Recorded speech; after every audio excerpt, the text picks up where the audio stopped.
Soy Manuel, tengo 67 años, padre de un único hijo, Andrés, que ya cumplió 35 y está casado. Vivo en Guadalajara, en una casa vieja de paredes gruesas y patio con bugambilias que florecen cada primavera. Esa casa me ha visto envejecer, y yo la he defendido como si fuera un castillo contra el desgaste del tiempo. Nunca tuve riquezas, pero siempre tuve orgullo. Mi cumpleaños número 67 cayó en sábado, y mi esposa, Teresa, insistió en hacer una comida con la familia. Ella es de esas mujeres que no saben vivir sin el bullicio de la gente. Prepara birria de chivo con tortillas recién hechas, pone música de mariachi de fondo y se asegura de que nunca falten las cazuelas de frijoles de la olla y el guacamole con chile serrano. La mesa larga del patio estaba adornada con un mantel blanco y flores sencillas en botellas de vidrio recicladas. Yo no pedí nada. Para ser sincero, lo único que esperaba era un abrazo de mi hijo y quizá unas palabras de cariño. A mi edad, los regalos materiales ya no pesan tanto. Pesan más las memorias, los gestos, el reconocimiento. Todo parecía marchar bien. Los sobrinos corrían entre las sillas, el aroma de la birria se mezclaba con el del café de olla y yo me sentía acompañado, aunque un poco cansado. Pero el momento decisivo llegó cuando alguien, no recuerdo si fue mi cuñada o un primo, pidió que se hiciera un brindis por mí. Andrés, mi hijo, se levantó con la copa en la mano. Yo lo miré con orgullo, porque para mí siempre será el niño al que enseñé a andar en bicicleta por las calles empedradas de la colonia. Tenía esperanza de escuchar unas palabras que me confirmaran que no había sido en vano mi sacrificio de tantos años. Pero lo que dijo me cayó como balde de agua fría. En este cumpleaños de mi padre quiero agradecer a mi suegro, don Rogelio, que me regaló 50,000 pesos para invertir en mi negocio. La verdad, él siempre ha estado ahí apoyándome económicamente. Mi padre, en cambio, ni un centavo. Pero yo, aún así, lo quiero. Hubo risas nerviosas, toses fingidas, un silencio pesado que se intentaba tapar con el choque de las copas. Yo me quedé helado. No podía creer lo que estaba escuchando. Mi propio hijo, delante de toda la familia, reduciendo mi vida a una cifra, comparándome con un hombre al que apenas conoce desde hace unos años. Mi esposa me miró de reojo, con esos ojos que gritan más que la boca. «Aguanta, no armes escándalo». Yo solo asentí con la cabeza, tragué saliva y forcé una sonrisa que me dolía como si me hubieran clavado espinas en la cara.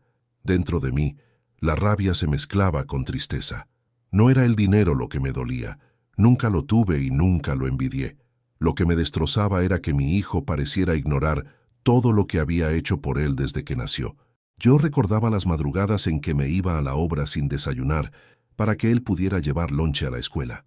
Recordaba los zapatos rotos que seguí usando mientras a él le comprábamos tenis nuevos porque se avergonzaba de los viejos. Recordaba las veces que rechacé salir con amigos porque preferí guardar ese dinero para pagarle las clases de inglés. ¿Y todo eso se resumía en ni un centavo? El brindis terminó, y la gente intentó cambiar de tema, hablando del clima, de fútbol, de la feria de San Marcos que se acercaba. Pero yo ya no escuchaba nada. Sentía un nudo en la garganta, un peso en el pecho. Mi hijo se acercó a darme un abrazo, pero fue frío, mecánico. Yo correspondí, porque los ojos de la familia estaban sobre nosotros, y no quería darles un espectáculo. Después, mientras todos comían y la música sonaba, yo miraba mis manos arrugadas, llenas de cicatrices del trabajo, y me preguntaba, ¿de verdad mi hijo piensa que nunca le di nada? ¿Que no aporté ni un centavo? Quizá no fueron billetes, pero fueron años de mi vida, fueron sacrificios invisibles que no se cuentan con dinero. Ese día, en lugar de sentirme celebrado, me sentí derrotado, y algo dentro de mí comenzó a resquebrajarse. Porque si ni siquiera mi propio hijo podía ver lo que valía, ¿quién lo vería? Pero claro, no dije nada, no todavía. Ese brindis amargo fue apenas la primera puñalada, y como cualquier herida, con el tiempo solo se iba a infectar más. Después de aquel brindis que me dejó marcado, no pude dormir bien durante varias noches. Me quedaba acostado en la cama, mirando el techo blanco manchado por la humedad, y sentía como si los recuerdos vinieran a golpearme uno por uno. El rostro de mi hijo, diciendo esas palabras, se mezclaba con las imágenes de un pasado que él parecía haber olvidado por completo. Yo nací en un barrio humilde de Guadalajara, en la colonia Analco. Mi padre murió cuando yo era apenas un niño, y mi madre se partió la espalda vendiendo tamales afuera del templo de San Sebastián. De ella aprendí que la dignidad no se mide en billetes, sino en la capacidad de enfrentar la vida con la frente en alto. Cuando cumplí 18 años, me metí de ayudante en una obra de construcción. Al principio cargaba bultos de cemento más pesados que yo mismo, hasta que poco a poco fui aprendiendo a manejar la cuchara, a levantar muros rectos y resistentes. El olor del cemento fresco y el sonido metálico de los martillos se convirtieron en mi banda sonora diaria. A los 25 años conocí a Teresa en una kermés del barrio. Ella vendía gorditas de nata con su hermana, y yo apenas me animé a invitarla a un refresco de vidrio, de esos que todavía regresabas vacíos para recuperar el envase. Desde ese día, mi vida se volcó hacia un propósito: formar una familia y darles lo que yo no había tenido. Cuando nació Andrés, el mundo cambió para mí. Recuerdo que me puse a llorar en el hospital, con su cuerpecito envuelto en mantas verdes. Me juré, con esa fe ciega de un padre joven, que a ese niño no le faltaría nada. Y si tenía que deshacerme las manos, lo haría. Y lo hice. Hubo años en que el trabajo en la obra escaseaba. En la temporada de lluvias, muchas veces nos quedábamos sin chamba porque no se podía colar concreto. Entonces me iba a la central de abastos a cargar costales o a vender frutas en un carrito improvisado. El sudor me corría por la espalda y las manos me ardían de tanto acarrear cajas, pero al final del día regresaba con lo suficiente para llenar la mesa con frijoles, arroz y, cuando había suerte, un pedacito de carne para el guisado. Me acuerdo de los días de escuela de Andrés. Él odiaba ir con zapatos desgastados porque sus compañeros se burlaban, así que yo prefería caminar con guaraches reventados antes que verlo pasar vergüenzas. A escondidas le llevaba su lonche al recreo, tortas de huevo, de frijol con queso fresco, y a veces, cuando el dinero alcanzaba, un Boing de guayaba. Nunca me importó quedarme sin comer, mientras él no se sintiera menos que nadie, pero lo que más me dolió fue cuando llegó la oportunidad de que aprendiera inglés. El profesor particular cobraba caro, más de lo que yo podía pagar. Entonces, acepté turnos dobles en la obra. Trabajaba bajo el sol ardiente de Guadalajara, con el olor penetrante del asfalto caliente y la garganta seca como desierto.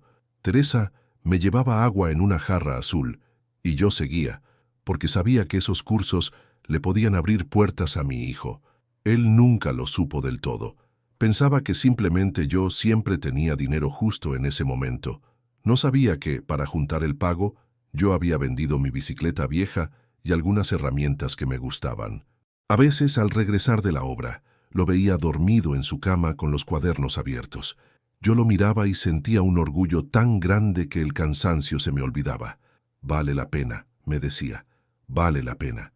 Pero ahora, después de escuchar lo que dijo en mi cumpleaños, me pregunto, ¿realmente lo valoró alguna vez? En esos días posteriores al festejo, cuando me encerraba en el patio a tomar café de olla con piloncillo, me quedaba viendo el bugambilias y recordando cada sacrificio.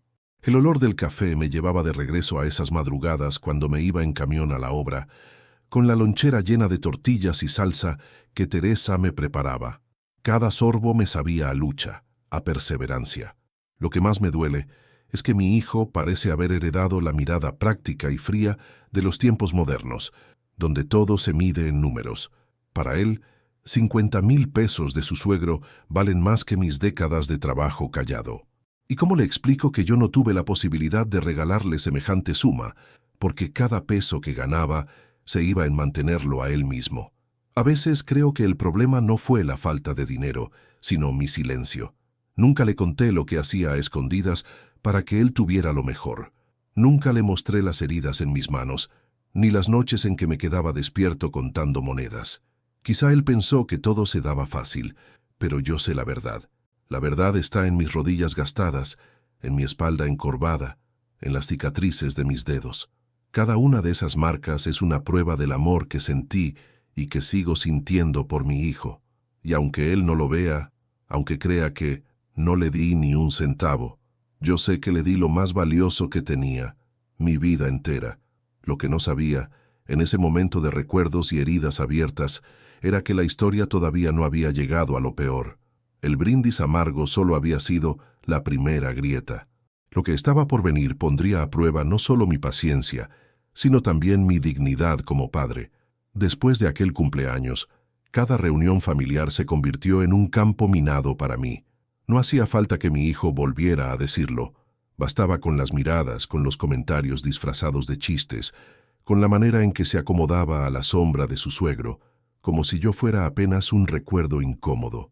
Don Rogelio, el suegro, era un hombre de negocios, dueño de varias tiendas de materiales de construcción. Tenía un andar pesado, seguro de sí mismo, y hablaba fuerte, como quien siempre quiere imponerse. Lo curioso es que yo había trabajado toda mi vida con ladrillos y cemento, pero jamás logré lo que él. La vida no reparte las cartas de la misma manera a todos. A mí no me molestaba que él tuviera dinero. Cada quien se gana lo suyo como puede. Lo que me dolía era la forma en que mi hijo empezó a compararnos, casi sin darse cuenta. En las charlas de sobremesa, mientras Teresa servía café y pan dulce, Andrés decía cosas como: «Mi suegro me dijo que si necesito ampliar el local, él me presta otra lana. Es increíble cómo siempre piensa en el futuro». O «Don Rogelio dice que tengo madera para empresario, que solo me falta arriesgarme más. Él confía en mí». Y mientras hablaba, me miraba de reojo como esperando que yo dijera algo. Pero ¿qué podía decir? Yo no tenía lana para prestarle ni promesas de inversiones que regalar. Lo único que tenía eran consejos basados en mi experiencia de obrero. Ahorrar poco a poco, no endeudarse más de lo necesario, no confiarse demasiado. Pero en sus ojos esos consejos sonaban a mediocridad, a limitaciones. La tensión fue creciendo. En Navidad, por ejemplo, Rogelio llegó con regalos envueltos en papeles brillantes, relojes, perfumes importados, hasta una tablet para mi nieta. Yo, en cambio, llevé un par de juguetes sencillos y una bufanda de lana que Teresa había tejido con sus propias manos. Cuando la niña abrió la tablet, todos aplaudieron. Cuando abrió la bufanda, apenas hubo un «gracias, abuelito». Yo me quedé callado, pero por dentro me sentía invisible. La gota que derramó el vaso vino en una tarde de domingo en casa de mi hijo. Habíamos ido a comer carne asada. Andrés estaba emocionado porque había ampliado su negocio de refacciones automotrices y nos enseñaba orgulloso las fotos de las nuevas instalaciones en su celular. «Todo esto gracias al apoyo de mi suegro», dijo, levantando la copa de cerveza. «Siempre ha creído en mí». Entonces, su esposa, con tono medio burlón, agregó: «Bueno, es que mi papá siempre ha sido de visión grande, no como otras personas que solo se conforman con sobrevivir». Sentí la puñalada directo en el pecho. Esa «otras personas» no necesitaba nombre. Todos sabían a quién se refería. Traté de mantener la calma, pero mis manos temblaban. Me excusé y salí al patio, donde el olor a carbón me golpeó con fuerza. Miré el cielo de Guadalajara, despejado y azul, y me sentí pequeño, como si todo lo que había hecho en la vida se estuviera borrando. Mi esposa me siguió. Se sentó a mi lado y me tomó la mano. «No te lo tomes tan a pecho, Manuel», me dijo en voz baja. «Andrés está cegado ahorita, pero en el fondo sabe quién eres y lo que has hecho por él». «¿De veras lo sabe?», le respondí con la voz quebrada. «Porque yo ya no estoy tan seguro». Ella me acarició la espalda, pero yo no encontraba consuelo. Cada vez que veía cómo mi hijo se deshacía en elogios hacia su suegro y apenas me dedicaba una palabra, sentía que el muro entre nosotros crecía más y más. Los vecinos y amigos del barrio notaban mi tristeza. Un día don Eusebio, mi compañero de la obra durante décadas, me encontró sentado afuera de la tienda, tomando una coca bien fría. Me dio una palmada en la espalda y me dijo: «Mira, Manuel, los hijos a veces son malagradecidos, se deslumbran con lo que brilla y se olvidan de lo que los formó. Pero no te engañes, sin tu trabajo, ese muchacho nunca hubiera llegado ni a la esquina». Sus palabras me dieron algo de aliento, pero no disiparon la herida. Porque una cosa es que un amigo lo reconozca, y otra muy distinta es que lo reconozca tu propio hijo. Con el tiempo, noté que ya no disfrutaba las reuniones familiares. Me sentía como un invitado de segunda categoría en mi propia historia. Si Rogelio hablaba, todos lo escuchaban. Si yo hablaba, apenas unos pocos me ponían atención. Y mi hijo, cada vez parecía más lejos de mí, como si nuestra relación estuviera construida sobre arena y no sobre roca. Fue entonces cuando empecé a preguntarme en silencio, ¿hasta cuándo seguiría soportando estas comparaciones? ¿Hasta cuándo aguantaría el papel de padre invisible mientras otro hombre ocupaba el lugar de referente en la vida de mi hijo? Lo que yo no sabía era que aún me quedaba por enfrentar la humillación más grande, una que no sucedería en privado, sino delante de todos, como una exhibición pública de mi poca valía. Y esa herida, más profunda que todas las demás, me empujaría finalmente a tomar una decisión. En los días siguientes a aquella comida en casa de mi hijo, la herida que me habían abierto con esas comparaciones no dejaba de sangrar. No era una herida visible, claro, sino de esas que se clavan en el alma y que uno carga en silencio, como una piedra metida en el zapato. Caminas, pero cada paso duele. Me descubrí cada vez más callado en las reuniones familiares. Escuchaba las conversaciones desde una esquina, como si ya no perteneciera del todo. Rogelio, el suegro, se llevaba todas las atenciones con sus anécdotas de viajes, con sus planes de inversión, con sus historias de cómo hacer dinero en tiempos difíciles. La gente lo miraba como si fuera un maestro de vida. Yo, en cambio, apenas servía para llenar la mesa con mi presencia. Sin embargo, fuera de esas reuniones, todavía tenía mi refugio, la gente del barrio. Ellos me conocían desde joven, sabían de mis luchas y de mis logros humildes, y aunque no tenían títulos universitarios ni cuentas en el banco, sus palabras eran un bálsamo que me recordaba quién era en realidad. Una tarde me encontré con don Eusebio, mi compañero de tantas obras. Estábamos en la tiendita de doña Carmen, tomando unas cervezas bien frías mientras el calor de Guadalajara nos hacía sudar a chorros. Él me miró serio y me dijo, «Manuel, no te agüites. Yo vi con estos ojos cómo levantabas muros bajo el sol ardiente, cómo no te rajabas aunque la espalda te doliera. Ese hijo tuyo podrá admirar al otro porque le da dinero, pero nunca va a poder negar que el que lo formó fuiste tú. Pero, ¿de qué sirve si no lo reconoce?». Le respondí con la garganta apretada. «Yo siento que todo lo que hice quedó en el olvido». Eusebio me dio una palmada fuerte en el hombro. «El olvido no existe, hermano. El corazón guarda más de lo que la boca dice. Ten paciencia». Aquella misma semana, mi vecina Chayo, que siempre me lleva tamales en Día de la Candelaria, me vio cabizbajo y me preguntó qué me pasaba. Yo, sin querer ahondar, apenas le solté. «Mi hijo me compara con su suegro. Dice que nunca le di nada». Ella se quedó unos segundos en silencio y luego, con esa franqueza de mujer de barrio, me soltó. «Ay, Manuel, si supiera lo que yo vi». ¿O ya se le olvidó a Andrés cuando llegabas de la obra y todavía tenías fuerza para empujarlo en la bicicleta? ¿Ya se le borró que gracias a ti fue el único chamaco de la cuadra que tuvo cuadernos nuevos al inicio de cada curso? Eso no lo borra ningún billete». Sus palabras me hicieron tragar saliva. Era cierto. Muchas veces los de afuera recuerdan mejor que los de adentro. También mis nietos, aunque pequeños, me daban pequeñas luces de esperanza. Un día, la más chica, Sophie, se me acercó y me dijo, «Abuelito, me gusta cuando me cuentas historias de cuando eras joven». Yo la miré sorprendido y sonreí. Me di cuenta de que, aunque los adultos pueden cegarse con el dinero y el brillo, los niños aún saben reconocer el valor de un relato contado con amor. Y ahí entendí que quizá mi misión ya no era competir con Rogelio, sino dejar mi huella de otra manera, en las generaciones que vienen detrás. Mi esposa, Teresa, fue otra voz de consuelo. Una noche, mientras cenábamos frijoles refritos con queso rallado y tortillas recién hechas en el comal, me miró con ternura y me dijo, «No te compares, Manuel. Rogelio podrá tener dinero, pero nunca tendrá tu historia, tu esfuerzo, ni tu corazón. A la larga, esas son las cosas que más pesan». Yo asentí, pero no pude evitar que las lágrimas me asomaran, porque aunque me decían todas esas palabras bonitas, el vacío seguía ahí, clavado. El reconocimiento que más necesitaba no era el de mis amigos, ni el de mis vecinos, ni siquiera el de mi esposa. Era el de mi hijo. Pasaron los días, y me refugiaba cada vez más en las pequeñas cosas. En las tardes de lluvia, Me sentaba bajo el techo de lámina del patio y escuchaba las gotas golpear como si fueran tambores. El olor a tierra mojada me tranquilizaba, me hacía recordar que la vida es más grande que nuestras heridas. Aún así, no podía negar lo inevitable.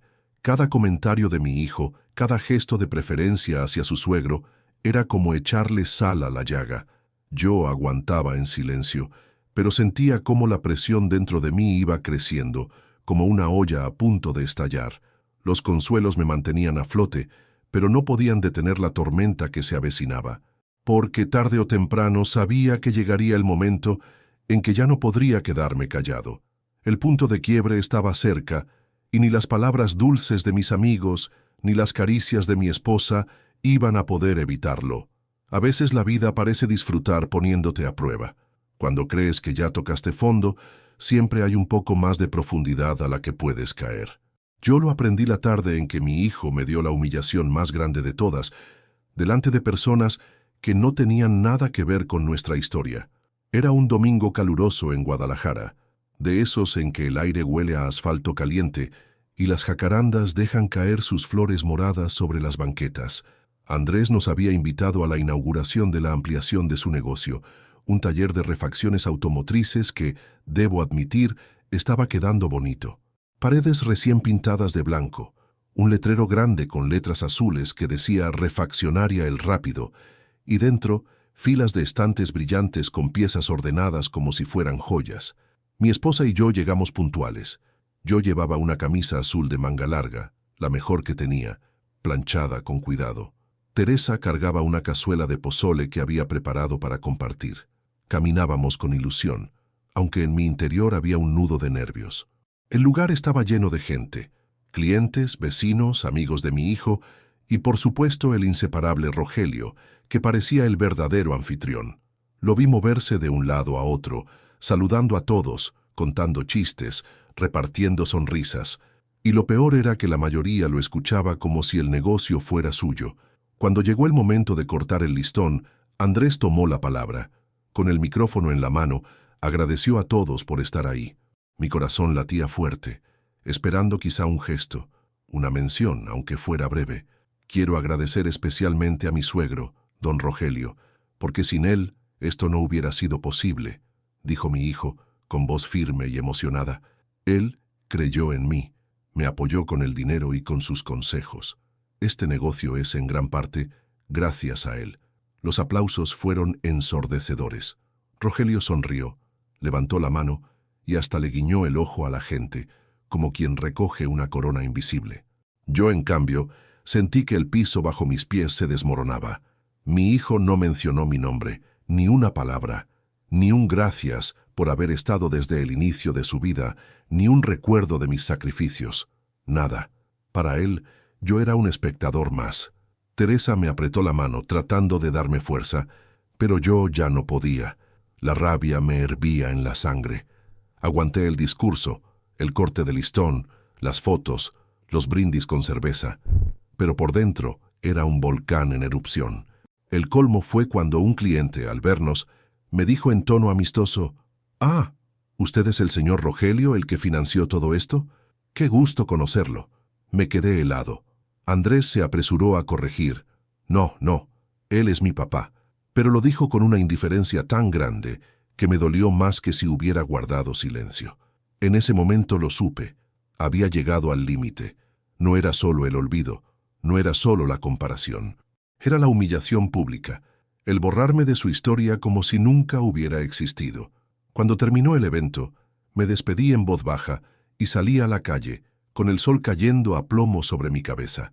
Teresa me alcanzó a los pocos minutos, pero ya me encontró con los ojos enrojecidos. «No aguanto más», le dije con voz temblorosa. «No puedo seguir siendo invisible, Teresa». Me borró de su vida como si no hubiera hecho nada. Ella me abrazó, pero sus palabras ya no lograban contenerme. Por primera vez en muchos años, sentí que mi paciencia se había acabado. Esa noche, en nuestra casa, me senté en el patio con una libreta vieja y un bolígrafo. Necesitaba poner en orden mis pensamientos, porque sabía que tarde o temprano iba a enfrentar a mi hijo. Escribí todo: las madrugadas de trabajo, las veces que me quedé sin comer, los zapatos que no compré, los turnos dobles bajo el sol, los sacrificios silenciosos, página tras página, como si cada palabra me sacara un pedazo de dolor. El ruido de los grillos me acompañaba, y el aire fresco de la noche me devolvía un poco de calma, pero dentro de mí ya no había marcha atrás. Yo no quería venganza, ni dinero, ni gloria. Solo quería justicia, aunque fuera en forma de palabras.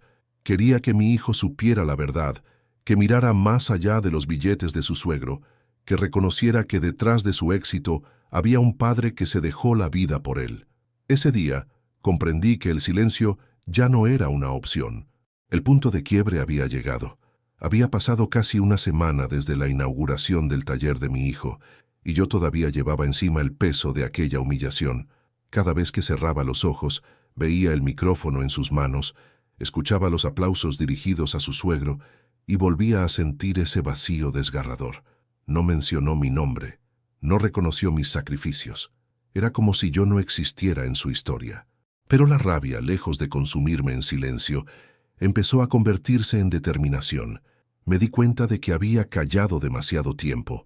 Durante años había aceptado las comparaciones, las bromas, las omisiones.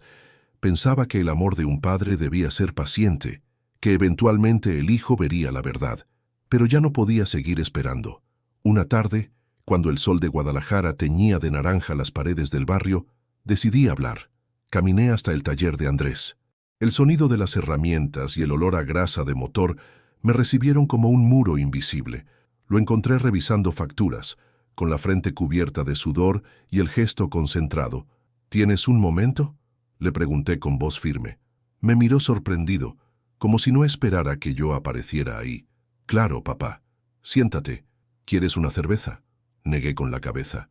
Me quedé de pie, porque sabía que lo que iba a decir necesitaba mi entereza. Andrés, empecé. He guardado silencio mucho tiempo, pero después de lo que pasó en la inauguración ya no puedo seguir callado. Él frunció el ceño, incómodo. ¿A qué te refieres? Lo miré directo a los ojos. ¿A qué te olvidaste de mí? Te escuché agradecerle a tu suegro delante de todos, decir que gracias a él tienes lo que tienes. Pero, ¿y yo? ¿Dónde quedé yo? Andrés abrió la boca para hablar, pero levanté la mano y lo detuve. No me interrumpas.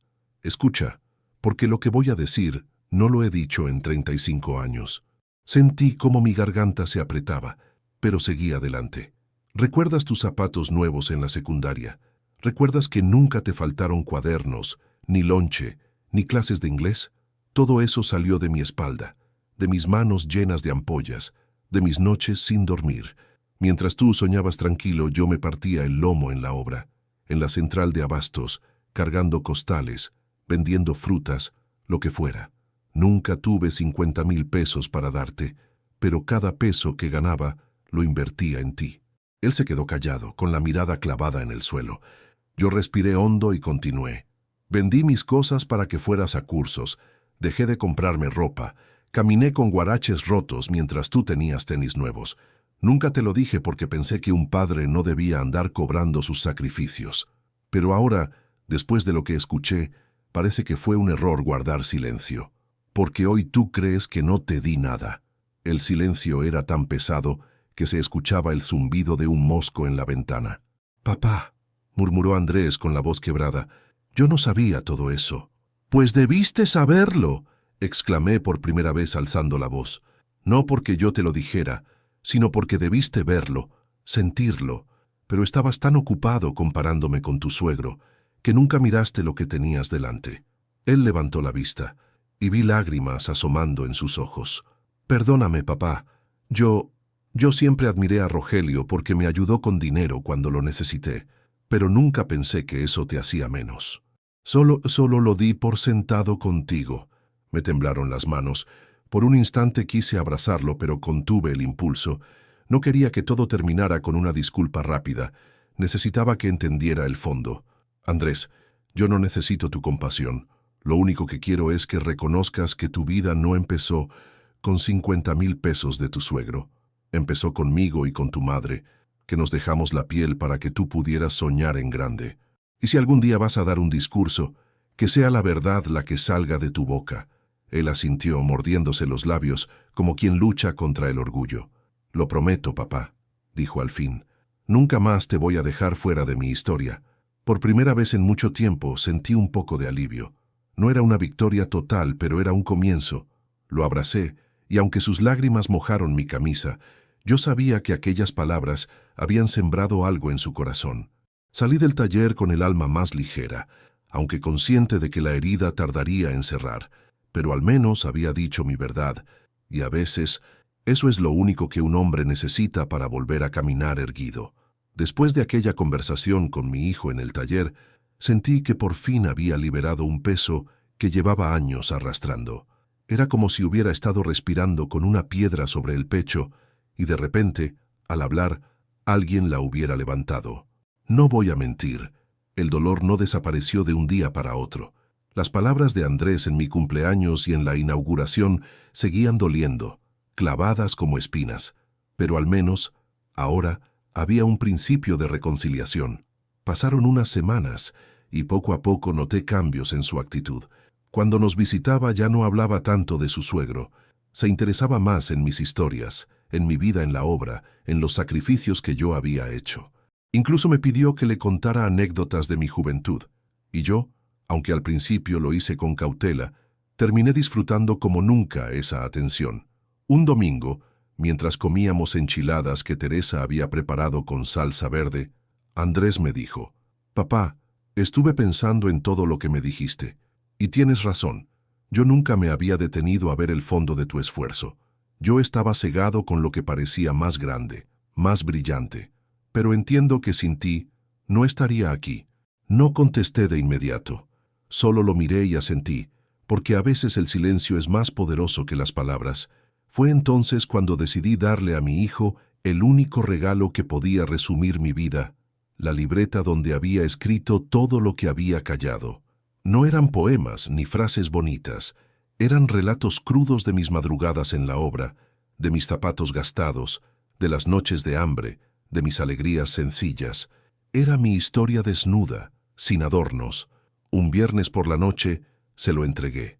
La libreta estaba gastada, con las esquinas dobladas, y olía a café y sudor porque la había escrito sentado en el patio, acompañado de mi taza de café de olla. «Toma», le dije, «este es el único tesoro que tengo para darte. Aquí está mi verdad, escrita con mis manos cansadas. No son 50,000 pesos, ni inversiones, ni promesas de negocio. Es mi vida. Léela y sabrás quién soy». Andrés la recibió con cuidado, como si tuviera miedo de romperla. Vi en sus ojos una mezcla de sorpresa y respeto. «Gracias, papá», me dijo en voz baja. «Te lo prometo, voy a leer cada página». Al día siguiente, temprano en la mañana, me llamó por teléfono. Su voz sonaba distinta, cargada de emoción. «Papá, ya empecé a leer la libreta. No pude soltarla en toda la noche. Yo no sabía la mitad de esas cosas. No sabía lo que habías hecho por mí. Perdóname». Yo no respondí enseguida.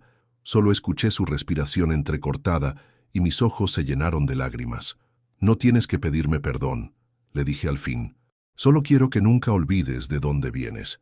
Ese mismo día vino a casa. Me abrazó fuerte, como no lo hacía desde que era niño. En ese abrazo sentí que todo lo que había callado por años había encontrado un sentido. Teresa nos miraba desde la cocina, con lágrimas en los ojos, mientras revolvía los frijoles en el comal. El tiempo siguió su curso, y aunque la vida no cambió de manera espectacular, sí hubo algo que se transformó, la manera en que mi hijo me miraba. Ya no era con indiferencia ni con vergüenza silenciosa. Ahora había respeto, había reconocimiento. En la siguiente reunión familiar, cuando alguien mencionó a Rogelio y su gran apoyo, Andrés levantó la voz y dijo: «Sí, mi suegro me ayudó, pero el verdadero hombre que me formó está aquí, mi padre.